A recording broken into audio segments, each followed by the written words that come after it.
بسم اللہ الرحمن الرحیم الحمدللہ رب العالمین والسلام علیکہ یا رحمت للعالمین والسلام علیکہ یا سید النبیین والسلام علیکہ یا جد الحسن ابی القاسم محمد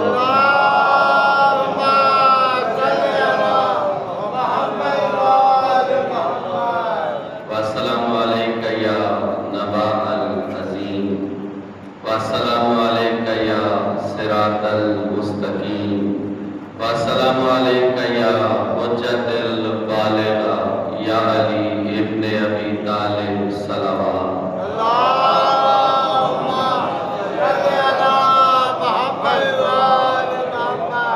اما بعد قال امام حسن عسکری علیہ السلام افضل العبادہ الفکر صلوات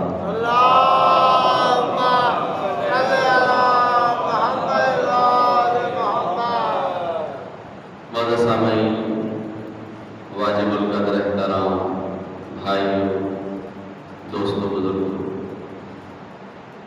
4 روزہ مجالس کا یہ سلسلہ جس کی آج پہلی نشست ہے اور معرفت نماز، روزہ، حج، زکوٰۃ اور ولایت موضوع قرار دیا ہے۔ توجہ ہے، ایک درود پڑھیے بابا جی اللہ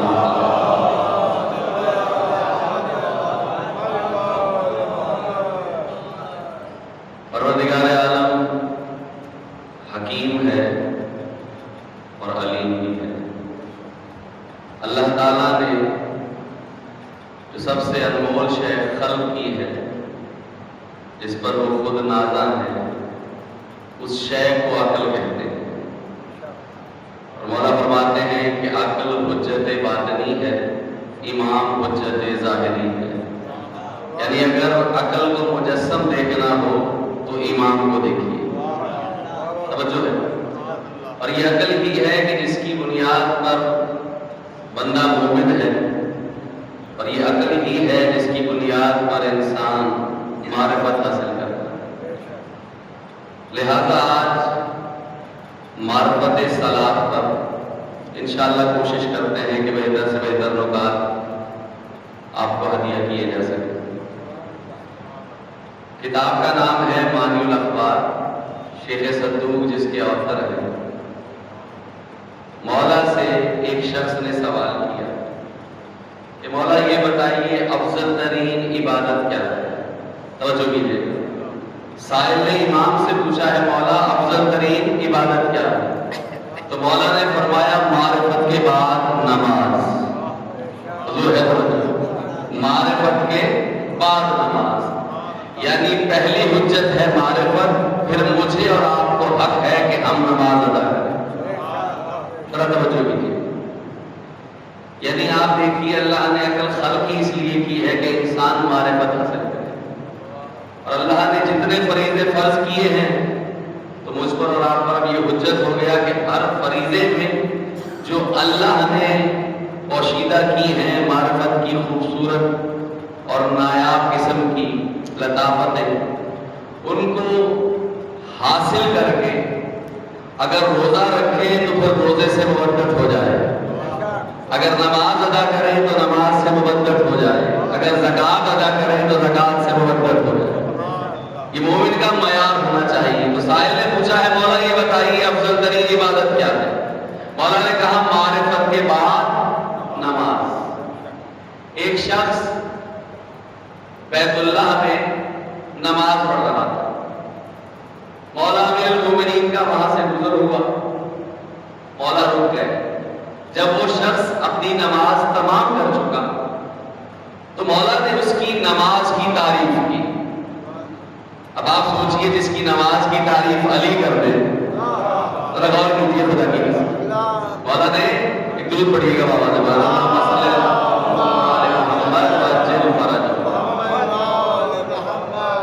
نے اس شخص کی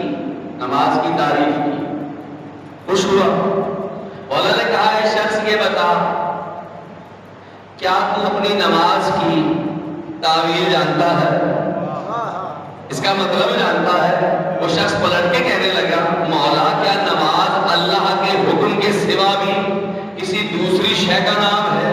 مولا نے فرمایا سن، اللہ نے جس بھی نبی کو جو بھی حکم دے کر مبعوث کیا ہے، ہر حکم کی تعویل بھی ہے، اس میں متشابہ بھی ہے، اور یہ سب کا سب تعبد کی بنیاد پر ہے۔ اور یاد رکھ کہ جو شخص اپنی نماز کی تعویل نہیں جانتا بس اس کی نماز کل کی کل دھوکہ ہے، خسارہ ہے۔ حضور ہے توجہ، دیکھیے مولا علی نے ایک عقدہ کھول دیا۔ مولا نے کہا کیا تو اپنی نماز کا مطلب جانتا ہے؟ اچھا چلے اس کو سہل کر کے پیش کرتے ہیں۔ بالفرض آپ یوں سمجھیے کہ اگر کوئی شخص بلکہ دو شخص اگر آپس میں گفتگو کر رہے ہیں تو ہوتا کیا ہے، دوران گفتگو کے ہاتھ بھی حرکت کرتے ہیں، آنکھیں بھی حرکت کرتی ہیں، چہرہ بھی حرکت کرتا ہے۔ یعنی دو لوگوں کے درمیان جب گفتگو ہوتی ہے تو حرکات و سکنات چونکہ عیاں ہوتی ہیں اور دونوں باعلم ہوتے ہیں، اس لیے کوئی معترض نہیں ہوتا۔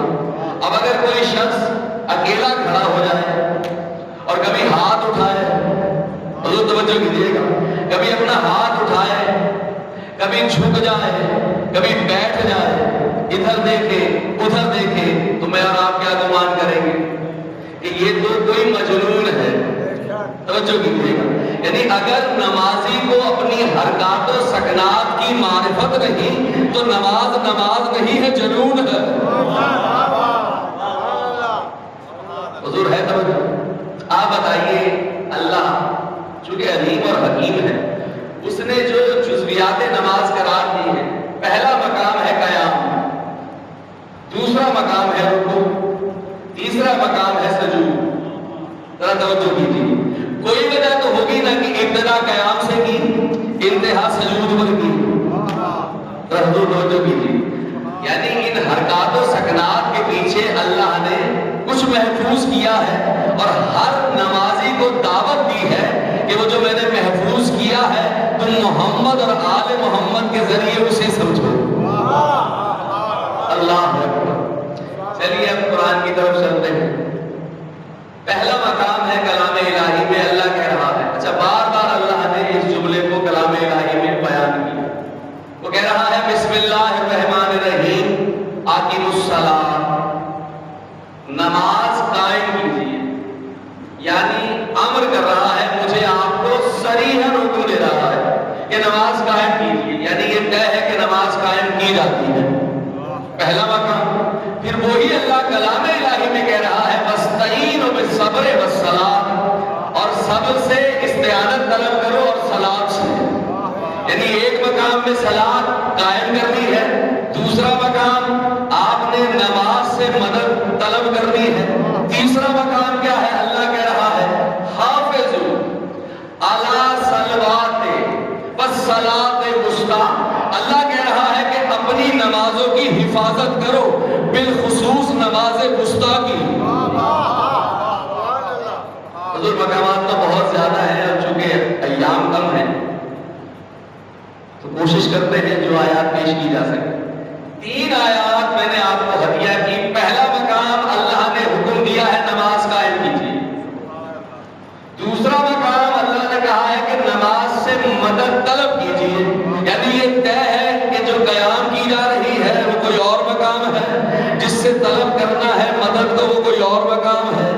تیسرا مقام یہ ہے کہ نمازوں کی حفاظت کیجیے، حافظوا علی صلوات والصلاۃ الوسطیٰ، اللہ مجھے آپ کو کہہ رہا ہے کہ اپنی نمازوں کی حفاظت کیجیے، بالخصوص نماز وسطیٰ کی۔ میں کہوں گا بار الہ تو نے 5 نمازیں ہم پر فرض کی ہیں، پھر کیا وجہ ہے کہ نمازوں کی حفاظت پر مامور کرنے کے باوجود کسی ایک نماز کی حفاظت پر مجھے تو مختص کر رہا ہے؟ حضور ایک درود پڑھیے بابا۔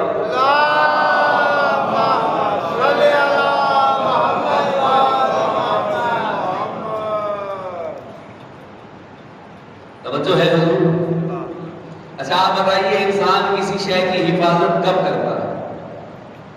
انسان کسی شے کا محافظ تب بنتا ہے جب وہ اس شے سے باعلم ہوتا ہے۔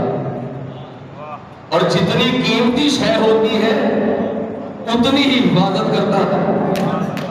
آپ بتائیے آپ کسی کے محافظ کب بنیں گے؟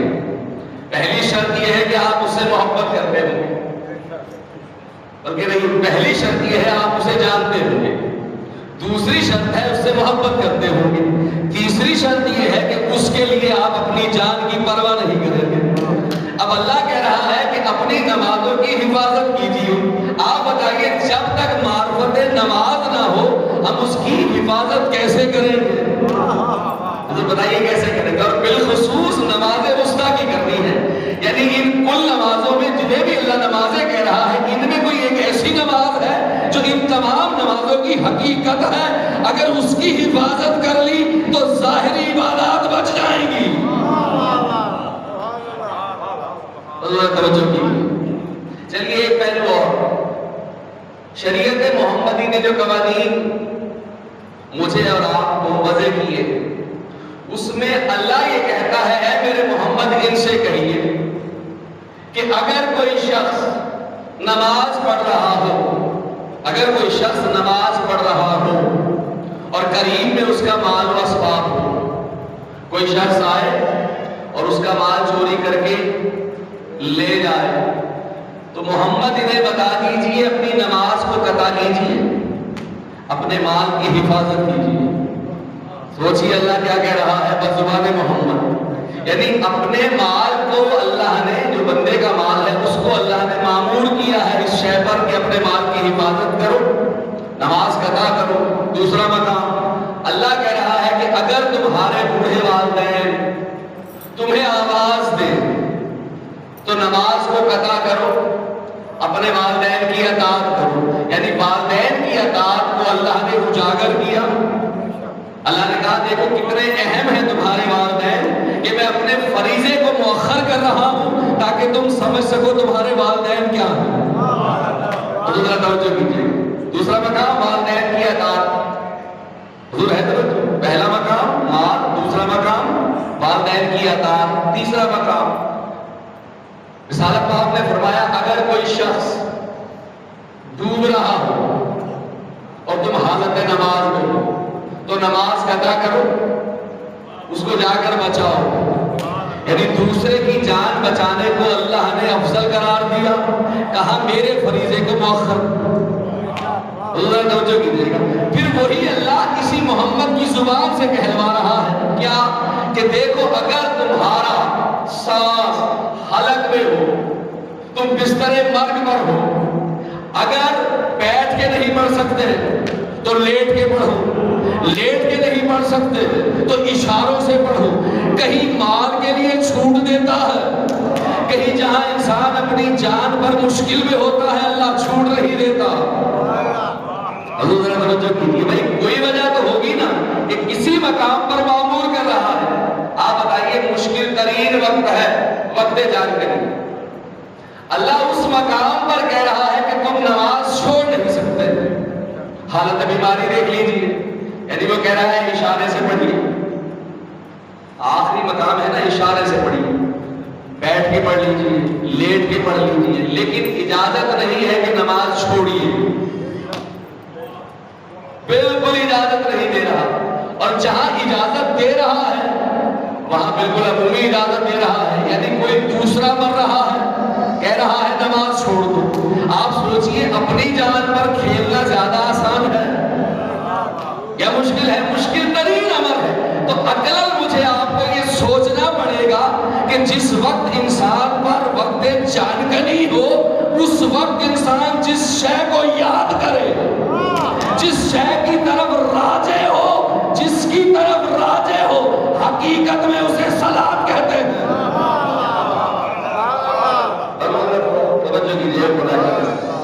دیکھیے ایمان کی ایک حدیث ہے اصول کافی، اور مولانا کا ایک فرمانے کی شان ہے کہ علم ایک نقطہ ہے جسے جہلا نے پھیلا دیا۔ مومن نقطہ سمجھتا ہے پھر تشریح کو سمجھ جاتا ہے۔ مولانا فرماتے ہیں کہ ہر شے کے 4 اسم ہوتے ہیں، 5واں ہو ہی نہیں سکتا۔ ہر شے کے 4 اسم ہوتے ہیں، مثلاً یہ مائک ہے، جب میں نے کہا نا مائک، یہ ہے اسم ملفوظی، اسم کہتے ہیں جو تعارف کروائے، یہ ہے اسم ملفوظی، یعنی لفظی تعارف ہے اس مائک کا، لفظی اعتبار سے جب میں نے کہا نا مائک، یہ ہے اسم ملفوظی۔ دوسرا مقام ہے اسم مکتوبی۔ اسم مکتوبی کیا ہے کہ یہ مائک کسی ورق پہ بنا ہوا ہو، مکتوبی کتاب سے سمجھیے کہ کہیں اس کی تصویر بنی ہے تو یہ مکتوبی ہے۔ اس مائک کو ذہن میں لائیں تو یہ ہے ذہنی۔ یہ جو تینوں ہے نا یہ مجازی ہے، لفظی بھی، مکتوبی بھی، ذہنی بھی۔ ان تین کا کام ہے تعارف کرانا اس حقیقی کا، یہ حقیقت ہے۔ تین مجازی ہے، چوتھی شے کا نام ہے حقیقت، یعنی یہ ہے اس میں حقیقی۔ تین ہے مجازی، تین کا کام ہے تعارف کرانا، چوتھی شے ہے حقیقی۔ تین ہے مجازی، چوتھی شے ہے وجودی۔ حضور سہل ہے یا مشکل ہے؟ پانچواں اسم ہو ہی نہیں سکتا۔ ہاں مگر ہو سکتا ہے کس کا؟ کہ جس کو دیکھنا بھی عبادت، جس کا ذکر بھی عبادت، جس کی محبت بھی عبادت۔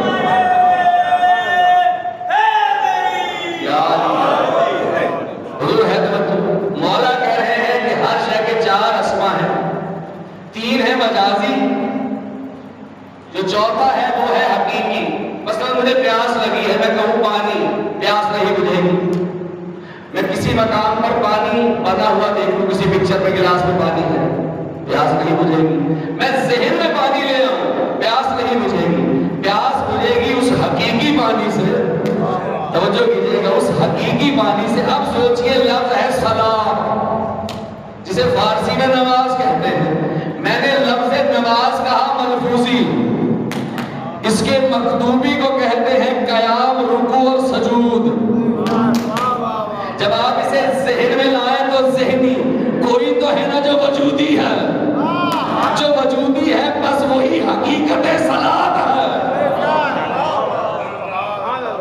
اب ذرا توجہ کیجیے۔ اچھا ایک اور نکتہ یہ بتائیے، سائل بننا چاہیے، مولانا نے فرمایا ہے کہ سوال آدھا علم ہے، بنا تصور کے انسان نماز پڑھ سکتا ہے؟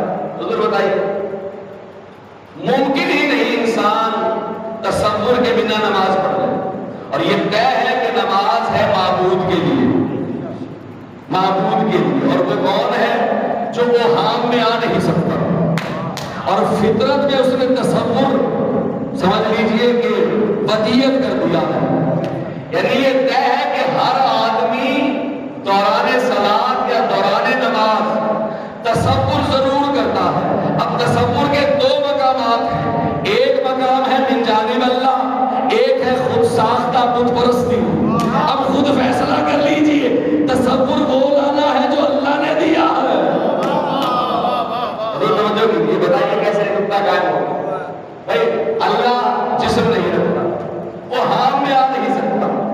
انسان کی فطرت میں ہے کہ انسان تصور کرتا ہے، اور میں بھی کرتا ہوں، آپ بھی کرتے ہیں، یعنی یہ ابتدا ہے تصور نماز کی۔ تو کوئی تصویر تو بنانی ہے نا، حتماً بنے گی۔ تصویر کون سی بننی چاہیے؟ تصویر وہی بننی چاہیے یا اس سے لینی چاہیے جس نے یہ بتایا ہے کہ نماز پڑھنی ہے، جس نے یہ بتایا ہے روزہ رکھنا ہے۔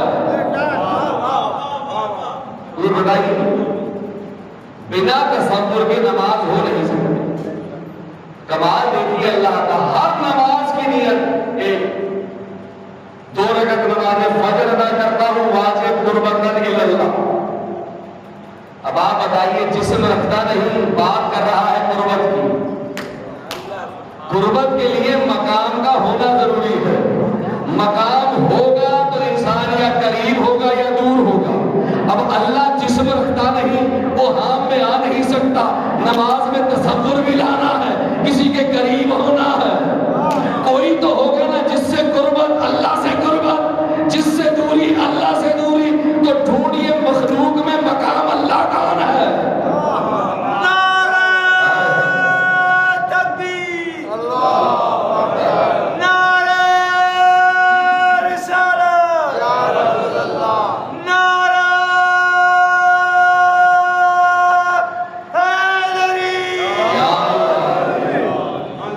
حضور ہے توجہ۔ سورہ رحمان میں اللہ نے صاحبان عقول کو اشارہ دیا۔ آیت کیا ہے؟ وَلِمَنْ خَافَ مَقَامَ رَبِّهِ جَنَّتَانِ، جس نے اپنے رب کے مقام سے خوف کھایا۔ وَلِمَنْ خَافَ، جس کسی نے اپنے رب کے مقام سے خوف کھایا، اس کے لیے اللہ کہہ رہا ہے دو جنتیں ہیں، دنیا بھی جنت آخرت بھی جنت۔ خوف کھانا ہے رب سے نہیں، رب کے مقام سے۔ کوئی ہے جو رب کا مقام ہے، جس نے اس مقام سے خوف کھایا، اللہ نے کہا اس کی یہ دنیا بھی جنت، اس کی آخرت بھی جنت۔ حضور مقام ہوتا ہے تو قرب ہوتا ہے۔ آپ بتائیے، آپ زیارت پر جاتے ہیں یا آپ بیت اللہ جاتے ہیں تو بیت اللہ انتہائی مقام ہے قرب الہی کا۔ قبر مولا حسین انتہائی مقام ہے قرب مولا حسین، یعنی مقام ہے تو مکان ہے، پہلے مقام ہوتا ہے پھر مکان ہوتا ہے۔ اب اللہ نے کہا ہے کہ تم جب بھی میرے لیے نماز کے لیے کھڑے ہو نیت کرو قربتاً الی اللہ۔ اب مخلوق میں کوئی ہے جو اللہ کا قرب ہے، جس سے قریب ہونا اللہ سے قریب ہونا ہے، جس سے دور ہونا اللہ سے دور ہونا ہے۔ خم غدیر میں رسول اللہ نے فرمایا تھا، یا علی جس کسی نے تجھ سے دوری اختیار کی اس نے مجھ سے اختیار کی، جس کسی نے مجھ سے اختیار کی اس نے اللہ سے اختیار کی۔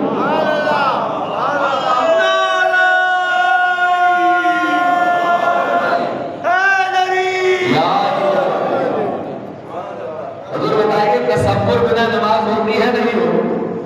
اب کسی شے کا تصور تو لازمن ہے، یہ طے ہے، یعنی کوئی ایسا شخص نہیں، یا پھر یہ ہو سکتا ہے کہ خالی ذہن ہو، خالی ذہن میں انسان سو جاتا، اور اگر ذہن خالی نہیں ہے تو پھر تصور تو موجود ہے۔ اب میں نے آپ نے کوئی ایک تصویر تو بنانی ہے، لازمہ ہے، لازمہ ہے۔ اب آپ فیصلہ کیجئے کہ کیا وجہ ہے کہ رسول اللہ نے کہا تھا کہ یا علی انت وجہ اللہ، یا علی آپ اللہ کا چہرہ ہے، محمد و آل محمد سب کے سب اللہ کا چہرہ ہے۔ یعنی اللہ نے قانون بنایا، نماز پڑھاتا ہے اپنے لیے، مودت واجب کرتا ہے ان کی۔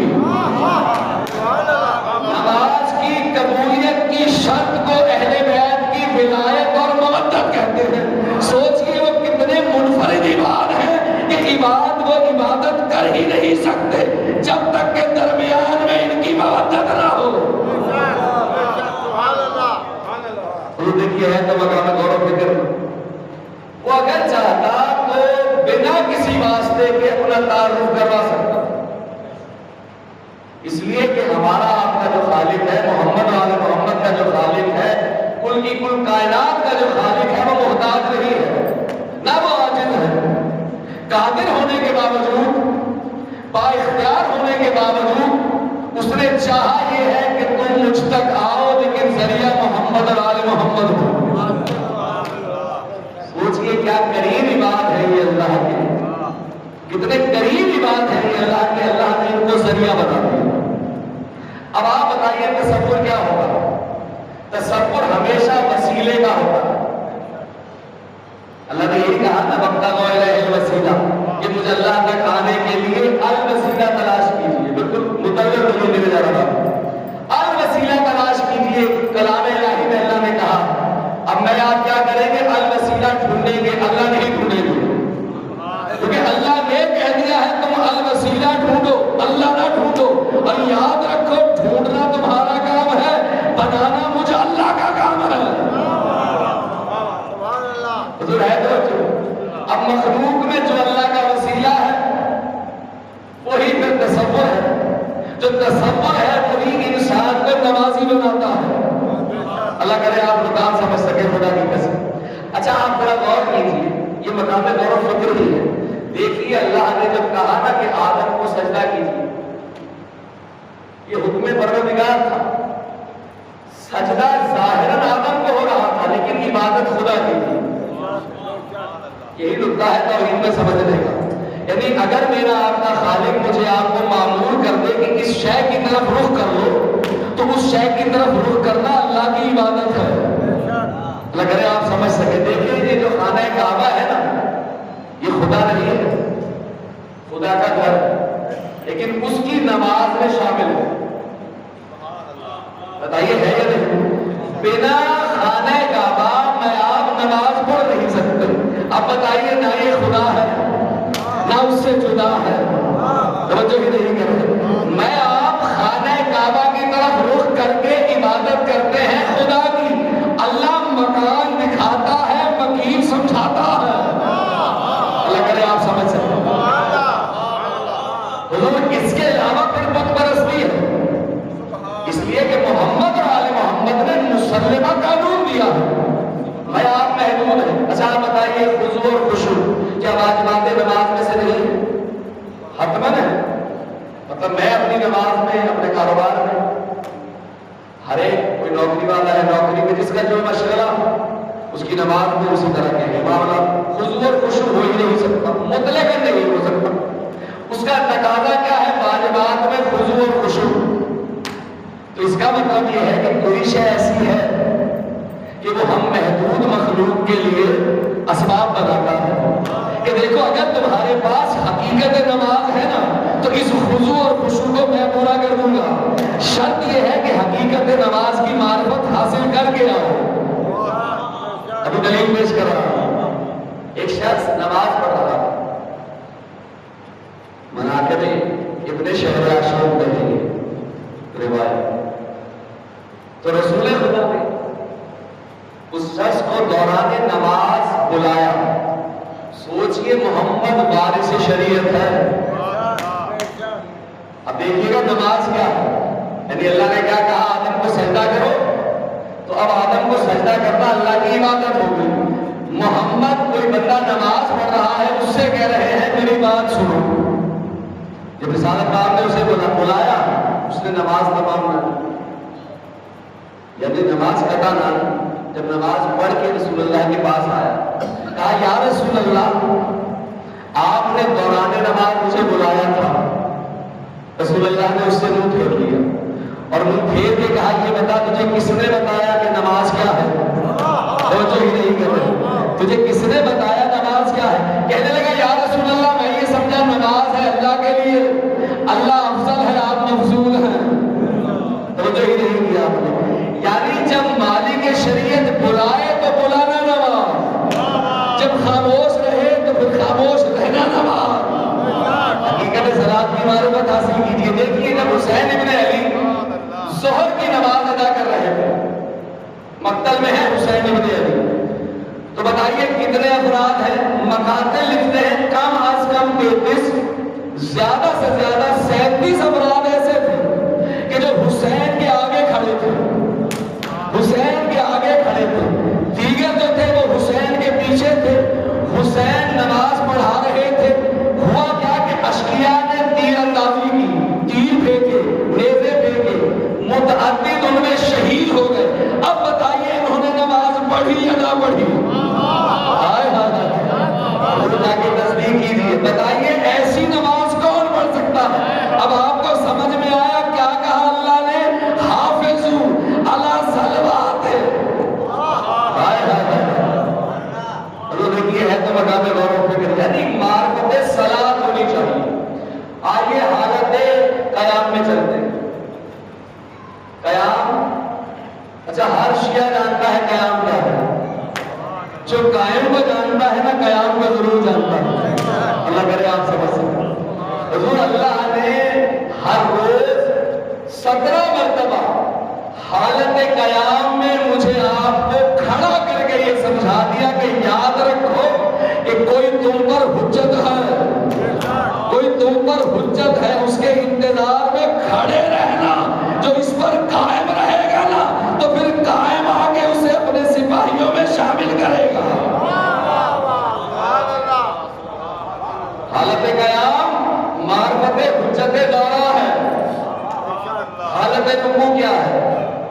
بھائی ایک ہی ہے جس کے لیے اللہ یہ کہتا ہے کہ میں اللہ ولی ہوں، انما ولیکم اللہ، کہ صرف اور صرف تمہارا ولی میں اللہ ہوں، میرا رسول ہے، اور وہ مومنین جو نماز قائم وسلم مومن ہی نہیں، اسے حالت رکوع میں علی یاد نہ آئے۔ ایک جز خدا کی قسم اللہ نے فضیلت اہل بیت سے تعبیر کیا ہے نماز سے۔ اچھا اب آئیے علی کا خضوع اور خشوع دیکھیے، مطلقاً خضوع اور خشوع ہے علی کا، اور حتماً اس لیے کہ ہو ہی نہیں سکتا۔ علی وہ کمال عبد ہے کہ جو فخر یہ کہتا ہے الہی، بار الہ ہے علی کے اللہ، کفا بعزی، علی کی عزت کے لیے اتنا ہی کافی ہے، ان اکون لک عبدا، کہ میں علی تیرا عبد ہوں۔ علی کو اپنے عبد ہونے پر فخر ہے، یعنی مطلقاً خضوع اور خشوع ہے۔ مولا علی کا حالت نماز مطلقاً یعنی معبود اور عبد کے درمیان ایسا رابطہ جو مطلقاً ہونا چاہیے، وہ معبود ہے اور عبد کا نام ہے علی۔ اس کیفیت میں آپ سوچیے علی کا مطلقاً خضوع اور خشوع ہے۔ اس حالت خضوع اور خشوع میں کوئی سائل آ جائے، زکوٰۃ مانگے، علی انگوٹھی پیش کرے، تو ایک ہی وقت میں جو خدا سے بھی متصل ہے، مخلوق کی احتیاج بھی پوری کر رہا ہے، اسی پہ جستا ہے کہ مخلوق میں حجت خدا ہو۔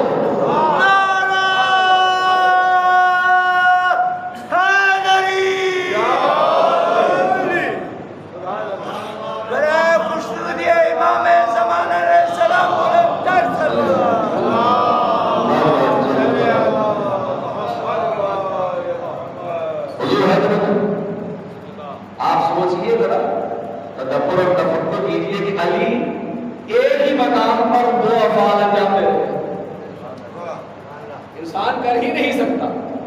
یعنی میرے دو کان ہیں جو اللہ نے مجھے دیے، اگر دو لوگ آ جائیں ایک ہی وقت میں مجھ سے بات کریں تو میرا نفس صرف ایک کی سنے گا۔ حضور کہنے کو دو کان ہیں، محدودیت یہ ہے کہ دو کان ہونے کے باوجود صرف ایک کی بات سن سکتا ہوں۔ علی اس کمال عبد کو کہتے ہیں جو ایک ہی وقت میں خدا سے بھی متصل ہے، مخلوق کی احتیاج بھی پوری کر رہا ہے۔ علی یہی سمجھانا چاہ رہا ہے کہ یاد رکھو کوئی نمازی ہو، میں نماز ہوں۔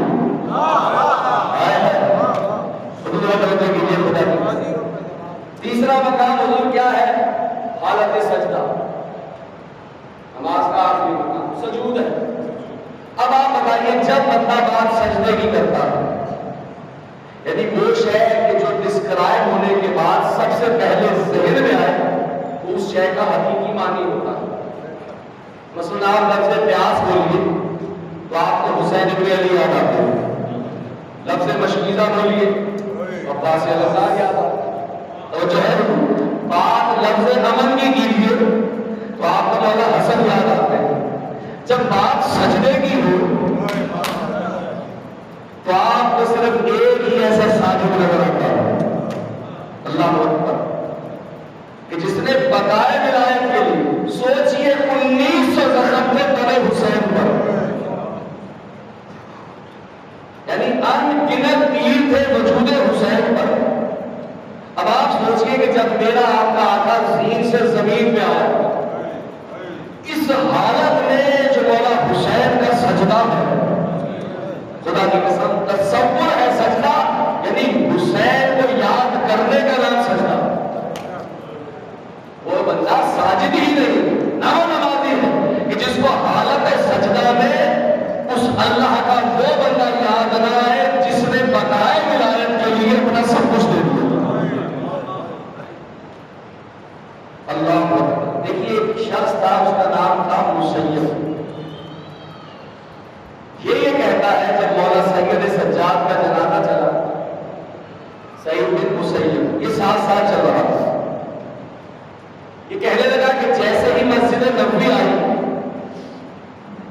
تو میں نے مولا سید سجاد کا جنازہ چھوڑا اور میں مسجد نبوی میں داخل ہو گیا۔ کس لیے داخل ہوا؟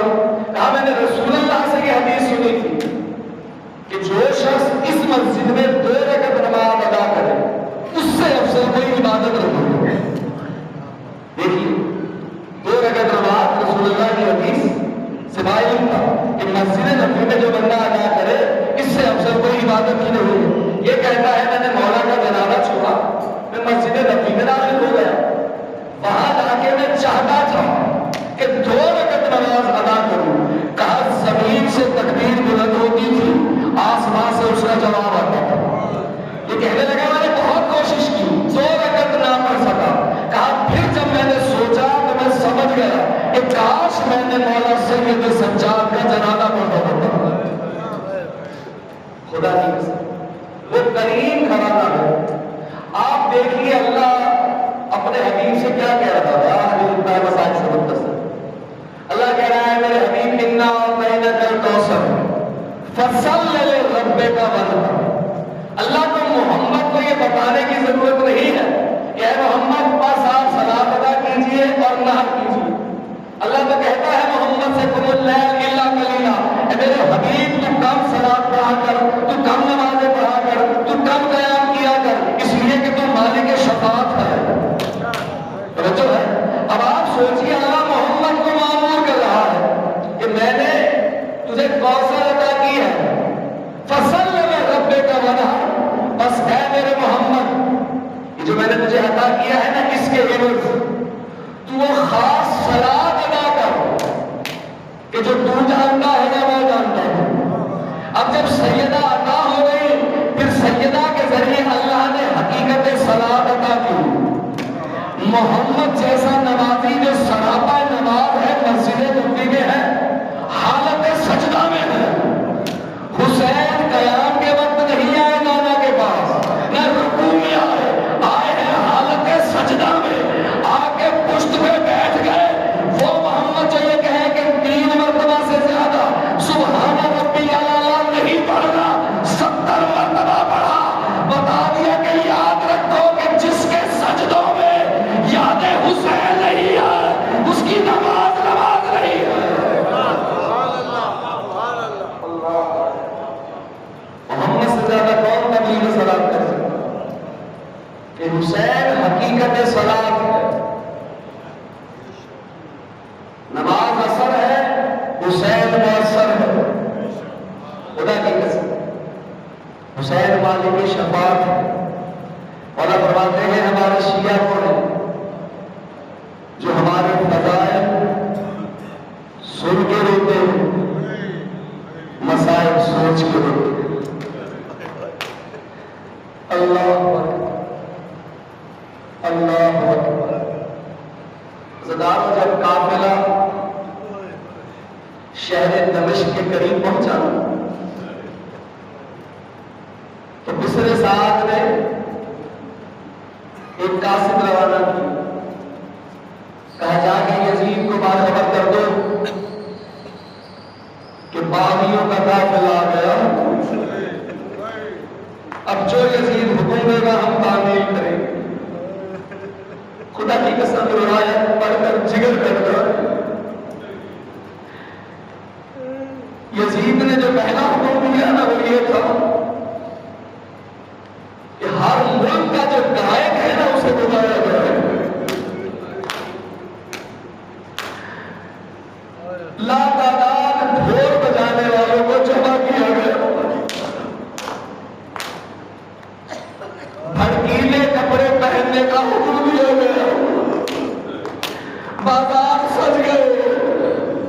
زینب عالیہ یہ کہتی ہے کہ جب ہم اسیر ہوئے ہیں نا کربلا سے تو دمشق شہر کے باہر تک قافلہ اس انداز سے چلتا تھا کہ آگے آگے سر ہوتے تھے, پیچھے بیویاں ہوتی تھی, ارد گرد میں فوج اشقیاء ہوتے ہیں. بیوی یہ کہتی ہے کہ دمشق شہر کے باہر جب ہمارا کارواں چلنا شروع ہوا تو بیویوں کو جو سربراہ تھی آگے کر دیا گیا, پیچھے نوکے سنا پر سر چلے.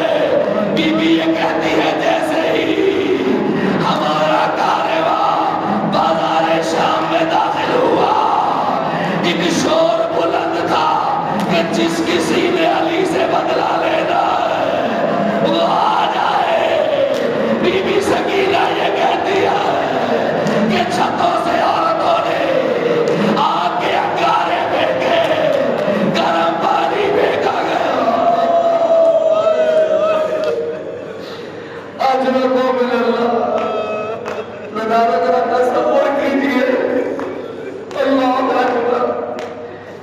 ایک شخص تھا، اس کا نام تھا یحییٰ بارزانی. یہ بی بی زینب سلام اللہ علیہا کے پڑوس میں رہتا تھا.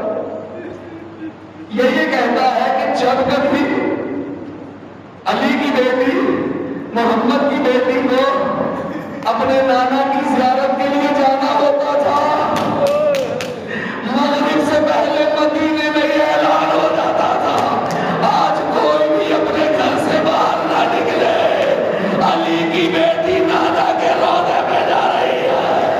آئے وہ زینب جو رات کی تاریکی میں نانا کے روضے میں جاتی تھی، وعدے اشکیا کے درمیان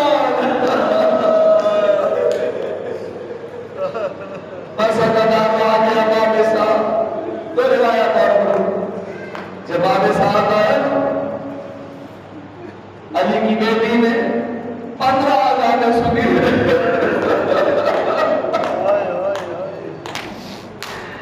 استقامت دیکھیے زینب علی 15 آزادیں بی بی نے سنی. بی بی یہ کہتی ہے یہودی آتے تھے، ان کا استقبال ہوتا تھا، انہیں دربار لے جایا جاتا تھا. کہاں نصارہ آتے تھے، ان کا استقبال ہوتا تھا، انہیں دربار لے جایا جاتا تھا. بی بی کہتی ہے میں نے کئی بار کہا میں محمد کی بیٹی ہوں.